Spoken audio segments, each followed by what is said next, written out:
नमस्कार, मैं मनभूषण कुमार। आप सबों को मैं अपने YouTube चैनल पर स्वागत करता हूं। आज समाजवाद के प्रणेता डॉक्टर राम मनोहर लोहिया का पुण्यतिथि है। आज के दिन उनका देहावसान हो गया था। राम मनोहर लोहिया असाधारण रूप से शिक्षित लेकिन साधारण रूप से जीवन जीने वाले व्यक्ति थे। उनके बारे में बहुत कुछ लिखा गया है, बहुत कुछ पढ़ा गया है। आज समाजवाद तो कई धड़े में बट गया, लेकिन आज समाजवाद अगर कोई कहता है कि बचा हुआ है तो सभी समाजवादी डॉक्टर लोहिया का ही नाम लेके अपने को जीवित रखना पसंद करते हैं, क्योंकि सभी लोग एक ही परिवार कांग्रेस में थे, जैसे कि डॉक्टर राम मनोहर लोहिया, आचार्य नरेंद्र देव, जयप्रकाश नारायण और भी कई लोग, सभी लोग कांग्रेस में थे। और इस प्रकार से, लेकिन जो ही भारत आजाद हुआ सबका धरा अलग अलग हो गया और सभी ने अपनी डपली, अपनी राग अलापी। यह जैसे कि एक प्रकार से कहा जाए तो अमीबा के तरह टूटने और जुटने जैसा समाजवादी पार्टी रहा है। जब मन हो जुट जाए, जब मन हो अलग हो जाए। वो अभी तक परंपरा चल ही रहा है। समाजवादी अलग भी हो जाते फिर जुट जाते हैं, फिर अलग हो जाते हैं, फिर जुट जाते हैं। खैर, लेकिन वो अलग बात है। लेकिन आज हम डॉक्टर राम मनोहर लोहिया को याद करना चाहेंगे। आज उनका पुण्यतिथि है, इसलिए उनको मैं सादर नमन करना चाहूँगा। अनेक लोग नमन किए होंगे और करते ही रहते हैं। जो महापुरुष होते हैं उनको यह अवसर मिलता है। उसमें से एक महान विभूति डॉक्टर राम मनोहर लोहिया थे, जो पिछड़ी जाति के प्रणेता थे। आज उनको लोग मानते हैं और कई लोग मानते हैं, लेकिन उनके करनी को नहीं मानते हैं, कथनी को नहीं मानते हैं, सिर्फ लोहिया को मानते हैं। खैर, हम चलें तो उसमें हम विषय प्रवेश करें। यह जो अभी हम प्रसंग लेके चल रहे हैं वह डॉक्टर संगीता कुमारी द्वारा रचित पुस्तक राजनीति के विभिन्न आयाम से यह प्रसंग लिया गया है और उसी में फिर दूसरे पुस्तक का भी हम मिश्रण करेंगे। तो उन्हीं में से एक चैप्टर जो डॉक्टर राम मनोहर लोहिया है उसी को हम थोड़ा सा हम आप सबके समक्ष रखना चाहेंगे। भारतीय राजनीतिक क्षितिज पर वर्षों तक धूमकेतु की तरह चमकने वाला एक महान समाजवादी चिंतक, विचारक, विलक्षण प्रतिभा के धनी, महान अर्थशास्त्री, चट्टान से टकराने का हौसला रखने वाला और समता मूलक समाज का पुरोधा डॉक्टर राम मनोहर लोहिया का जन्म 23 मार्च 1910 को उत्तर प्रदेश के फैजाबाद जिला के अकबरपुर गांव में माता मिथिलानंदिनी चंदा एवं पिता हीरालाल के घर हुआ था। मूलतः इनका परिवार राजस्थानी था। इनके पूर्वज 3-4 पीढ़ी पहले राजस्थान से मिर्जापुर आकर बस गए थे। इनका परिवार भी अन्य मारवाड़ी परिवार की भांति व्यवसायी था। इनका परिवार मिर्जापुर आकर लोहे का व्यवसाय करना आरंभ कर दिया था। लोहे के व्यवसाय होने के कारण मिर्जापुर वाले इन्हें लोहिया के उपनाम से पुकारने लगे। यह लोहिया शब्द उनके पारिवारिक पुकार के नाम के रूप में प्रचलित हो गया।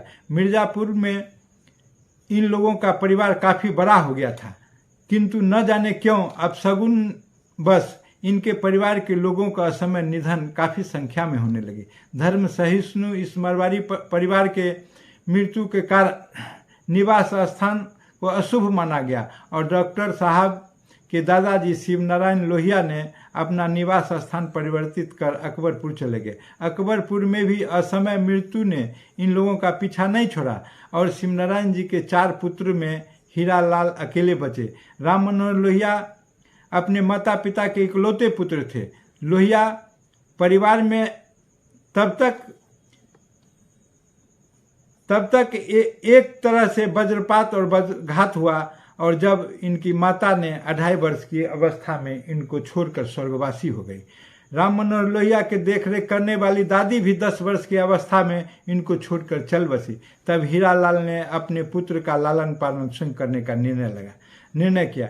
इनकी प्रारंभिक शिक्षा अकबरपुर में हुई। 4ठी कक्षा पास करने के बाद इनका नाम उच्च विद्यालय में लिखाया गया। इसके बाद सन 1920 में हीरालाल बम्बई आ गए। बालक राम मनोहर लोहिया का नाम बम्बई के एक उच्च विद्यालय में लिखा दिया गया।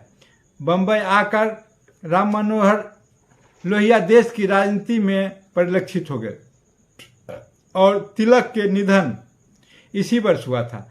10 वर्ष की छोटी सी आयु में राम मनोहर लोहिया ने तिलक की शोभा यात्रा में हिस्सा लिया था। उस समय भारतीय राजनीति में गांधी का उदय हो चुका था। हीरालाल भी स्वदेशी आंदोलन में धीरे धीरे सक्रिय होने लगे थे। राम मनोहर लोहिया पर पिता के संस्कारों का बहुत गहरा प्रभाव पड़ा था। 1925 में राम मनोहर लोहिया मैट्रिक की परीक्षा 61% अंक के साथ उत्तीर्ण हुए थे। 1927 में इन्होंने काशी हिंदू विश्वविद्यालय से इंटर पास किया था। इसके बाद ईश्वरचंद विद्यासागर महाविद्यालय कलकत्ता में 1929 में स्नातक की परीक्षा उत्तीर्ण की थी। तब वे जर्मनी जाकर बर्लिन विश्वविद्यालय में अर्थशास्त्र की उच्च शिक्षा ग्रहण की। यहीं से उन्होंने इकोनॉमिक्स ऑफ सॉल्ट विषय पर शोध प्रबंध लिखा और उन्हें डॉक्टरेट की उपाधि से 1933 में अलंकृत किया गया। विदेश से लौटने के बाद ये पूर्ण रूप से राजनीति में सक्रिय हो गए। 1934 में आचार्य नरेंद्र देव और कांग्रेस में रहते हुए सोशलिस्ट पार्टी की स्थापना की थी। कांग्रेस के भीतर थी इनकी सोशलिस्ट पार्टी और जयप्रकाश नारायण और नेताओं की भांति लोहिया ने अपनी समाजवादी विचारधारा के कारण इस पार्टी की सदस्यता स्वीकार कर ली और इस पार्टी के मुखपत्र कांग्रेस सोशलिस्ट के संपादक बन गए। 1935 में कांग्रेस ने लखनऊ में अधिवेशन में कांग्रेस ने विदेश विभाग का गठन किया, जिसकी जिम्मेदारी लोहिया को मिली थी, जिसे उन्होंने बखूबी निभाया। यह उल्लेखनीय है कि नरेंद्र देव, कृपलानी और जयप्रकाश और लोहिया सरीखे नेता राजनीति में दोहरी सदस्यता के साथ कांग्रेस में सक्रिय थे।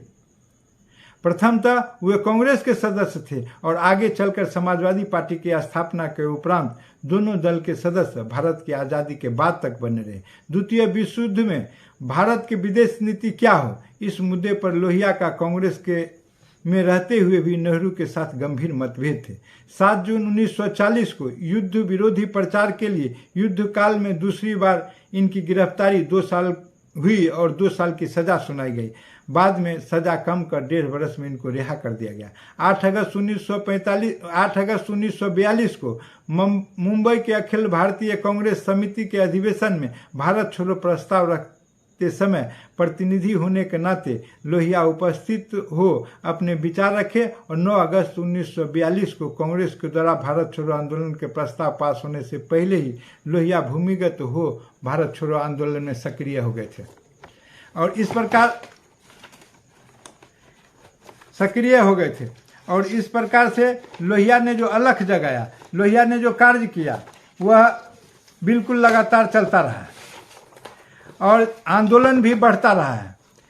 आंदोलन को गति देने के लिए कांग्रेस सक्रिय हो गया। कांग्रेस नाम से गुप्त रेडियो स्टेशन की स्थापना की गई। इसकी सफलतापूर्वक संचालन लोहिया ने किया था। गांधी की सलाह पर लोहिया ने इनको कलकत्ता एवं मुंबई में गुप्त रूप से 94 दिनों तक चालू रखा था। अंग्रेज सरकार इस व्यवस्था से तंग आ गई। उसने इस व्यवस्था की खोजबीन शुरू की तो इन्होंने नेपाल में जाना बेहतर समझा, जहां उन्हें गिरफ्तार कर लिया। वहां जयप्रकाश जी के साथ कई अन्य लोगों की गिरफ्तारी हुई थी। वहां से ये लोग जेल से फरार होकर फिर भारत वापस आ गए थे। आखिरकार 20 मई 1944 को इन्होंने मुंबई में गिरफ्तार कर जेल में रख दिया गया।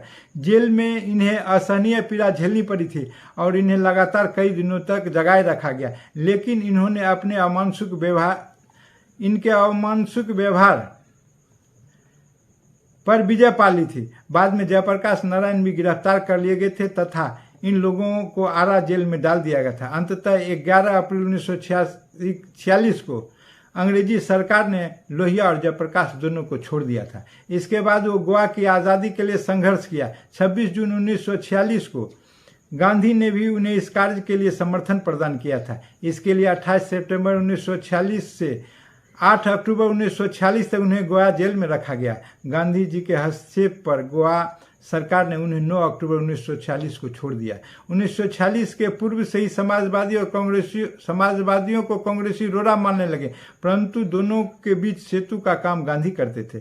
गांधी की हत्या के 2 माह के बाद 1948 में नासिक में हुए अधिवेशन में समाजवादियों ने कांग्रेसी से अलग होने का निर्णय कर लिया और बाद में कांग्रेस पार्टी ने अपने संविधान में संशोधन कर लिया कि कांग्रेस का कोई सदस्य कांग्रेस में रहते हुए अन्य संगठन का सदस्य नहीं होगा। समाजवादी पार्टी ने एकत्रित होकर अपने पहले अधिवेशन 1952 में प्रजा समाजवादी पार्टी का नींव रखा। लोहिया ने समाजवादी को परिभाषित करते हुए कहा, ऊंचों के बारे में क्रोध भी समाजवाद नहीं है और न नीचों के बारे में अलगाव ही।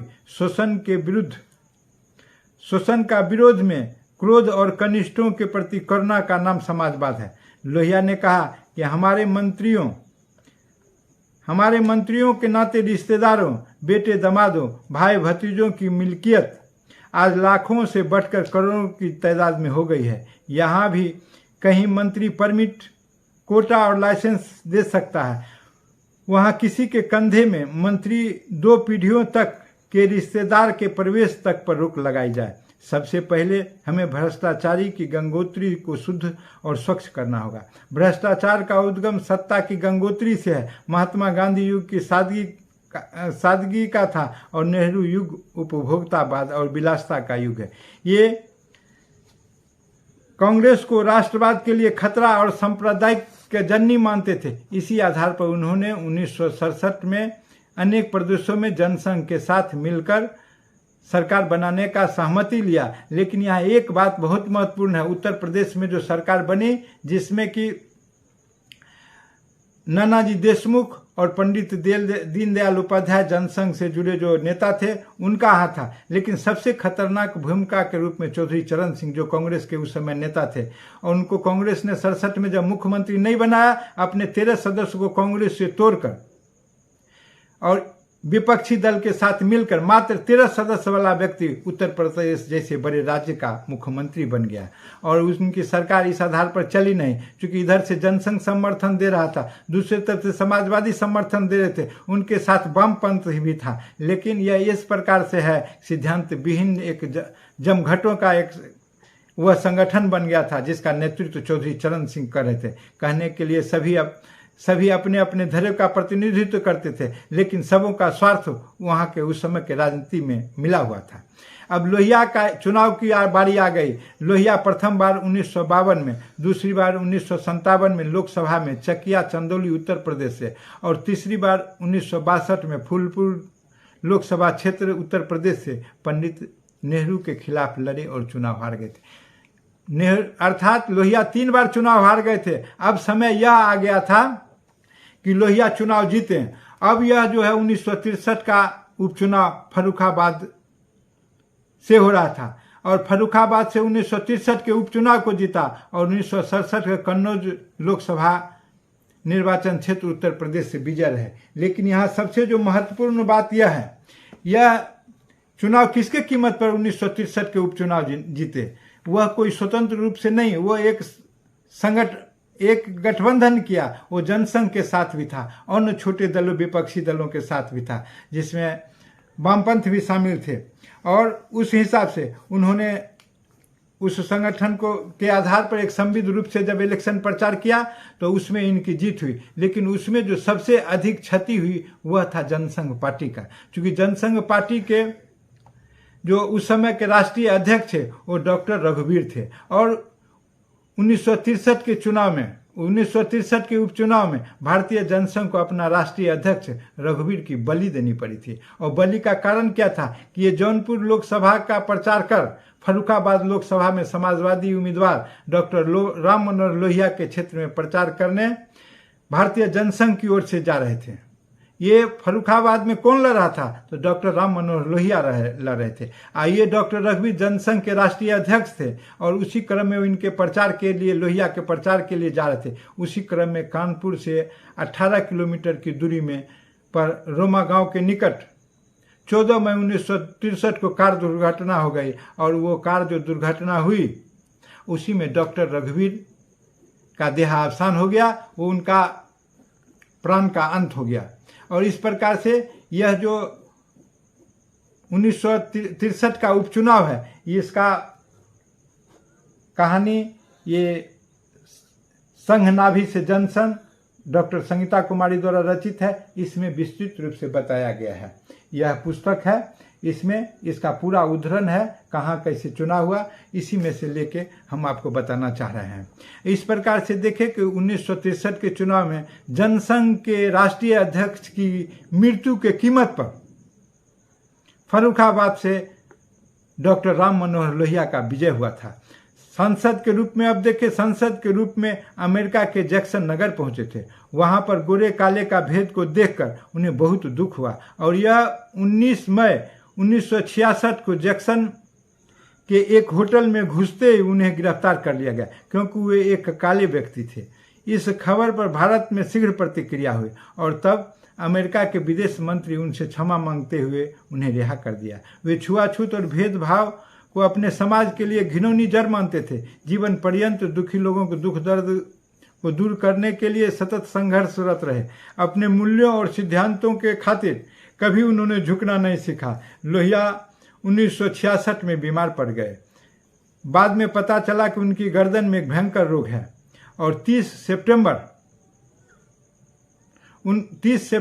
1967 को उनका ऑपरेशन किया गया, लेकिन कुछ लाभ नहीं हुआ। 12 दिनों के बाद मौत से झूलते हुए कभी न हारने वाला यह देशभक्त 12 अक्टूबर 1967 को रात्रि 1:05 पर मृत्यु के सम्मुख झुक गया।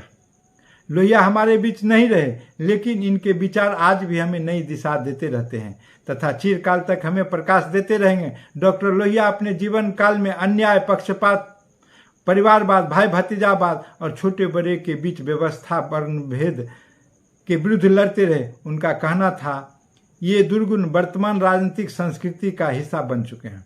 अब देखिए, जब इनका देहावसान हो जाता है तो पंडित अटल बिहारी वाजपेयी ने इनको श्रद्धांजलि दिया है। पंडित अटल बिहारी वाजपेयी ने 13 नवंबर 1967 को लोकसभा में डॉक्टर लोहिया को श्रद्धांजलि देते हुए कहा कि हर मोर्चे पर संघर्ष करने वाला योद्धा, हर अन्याय और अभाव के विरुद्ध सबको लड़ने के लिए ललकारने वाला सेनानी, समाजवादी होते हुए भी सरकारीकरण का विरोध करने वाला, परंपरागत सेठों के साथ सरकारी सेठों पर प्रहार करने वाला, पुराने राजा महाराजाओं के साथ नए राजा महाराजाओं के विरुद्ध तेजवीर और व्यंग्यवान छोड़ने वाला, अंग्रेजी को हटाओ का नारा देने वाला, भारतीय भाषाओं को अवहेलना करने वाले को भारत माता का जीव काटने के लिए अभियुक्त बताने वाला, सबको खरी खरी सुनाने वाला लोहिया हमसे रूठ गए हैं, लेकिन उनकी कीर्ति अमर है और अमर है उनका सपना। भारत और पाकिस्तान के एकीकरण का सपना, भारत और पाकिस्तान के एकीकरण का सपना, दोनों के लिए महासंघ बनाने का सपना, तिब्बत के मुक्ति का सपना, स्वतंत्र पख्तूनिस्तान का सपना, जन्म, वंश और कुल के आधार पर होने वाले सभी प्रकार के भेदभाव की समाप्ति का सपना, भारतीय भाषाओं की निष्ठा का सपना। उन्होंने ये सपने हमें उनसे हमें ये सपने उत्तराधिकार में मिले हैं। वह सपने आज आती है। यदि हम उन्हें सत्य की सृष्टि में परिणति करने का प्रयत्न कर सकते हैं तो हमारी यह उनके लिए उच्च प्रकार की श्रद्धांजलि होगी। और इन वक्तव्यों के साथ वाजपेयी ने उनको लोकसभा में श्रद्धांजलि दिया था। जब वो 2 बार मात्र जीते थे, एक बार 63, मात्र वो लगभग 4-5 बरस लोकसभा के सदस्य रहे पूरे जीवन में, लेकिन उन्होंने जो एक छाप छोड़ी, उन्होंने जो एक कहानी गढ़ दिया, उन्होंने जो एक व्यवस्था दे दिया, वह समाजवादियों के लिए आज भी प्रेरणा का विषय है। भले ही समाजवादी उनके गुणों का आचरण नहीं करते हैं, लेकिन उनके नाम लेके जीते रहते हैं, उनके नाम लेके संगठन बनाते हैं, उनके नाम लेके फिर एक हो जाते हैं और फिर उनको नाम इधर मोड़ के फिर अलग हो जाते हैं। यह स्थिति है। लेकिन समाजवादी का आज भी प्रणेता अगर कोई है तो वह डॉक्टर राम मनोहर लोहिया है। अगर यह वीडियो पसंद आई हो तो सब्सक्राइब करें और बेल आइकन दबाने का काम करें।